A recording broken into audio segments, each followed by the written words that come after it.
On that thought, the bell above the front door rings, and I look just in time to see Colette, Vivian, Mona, Ethel, and Beth file through the front door.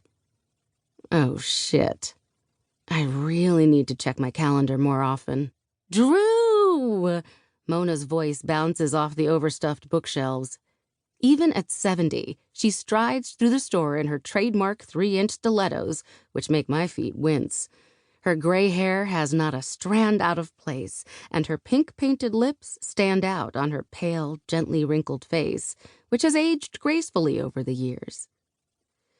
What are you doing standing over here looking all sad? Is it because you're wearing those sandals again?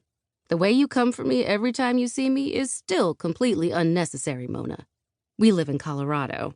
Birkenstocks are not only a completely reasonable footwear choice, it's practically mandatory for all Denverites to own a pair. Also, it's still strange for me to call her Mona instead of Mrs. Fuller, but as I transitioned into adulthood, she insisted that I call her by her first name only. It's weird, but I acquiesced. Respect your elders and all that jazz. It's kind of nice to feel like I'm on an even field with them now.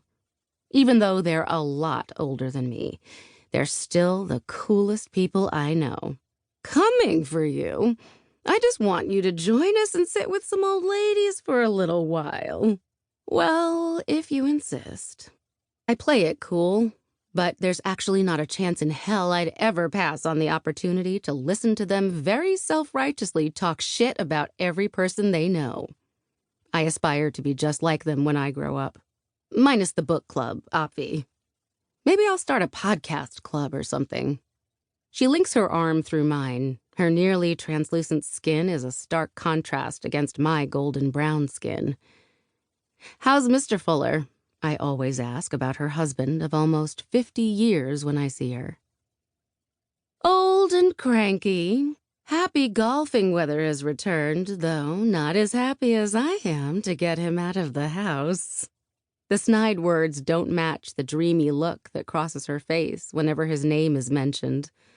I love seeing how happy she still is. My best friend Elsie married her high school sweetheart before she could even legally drink.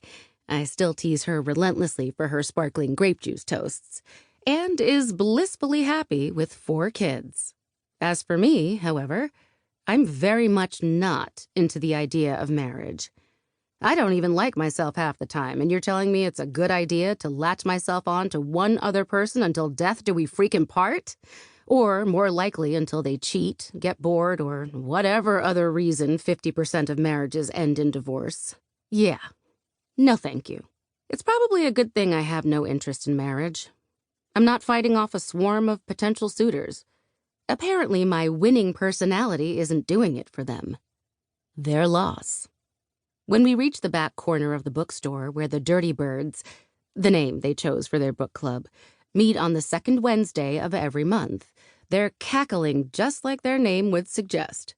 Copies of whatever romance novel they decided to read this month are sitting on the coffee table, and each woman is in her unofficial official chair.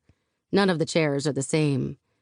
Gran and I would take weekly trips to the flea market, and she'd treat me to a fancy coffee and pastry before we'd spend hours wandering around, hoping to find the next treasure to grace her store. It took us months before we found all 7 chairs that now occupy the Nook portion of the Book Nook. I sanded and painted them all a creamy shade of mint, while Gran sewed cushions to top them. Now when I look at the chairs filled with all her friends, laughing and chatting like she imagined, I struggle to remember the joy we had creating them. All I see is the empty 7th seat. Her seat. Did you finally read this month's book? Colette, the most crass of the Dirty Birds, narrows her eyes when I sit. Her hair is dyed a bright red that turns a little orange and always clashes with her red lipstick. You know I didn't. I've never participated in a book club, and I never will. Once I watched the movie instead, but was shamed so intensely for it, I avoided them for a week. The Dirty Birds are vicious. You do know you own a bookstore now, she reminds me, as if I've thought of anything else since the lawyers read Gran's will.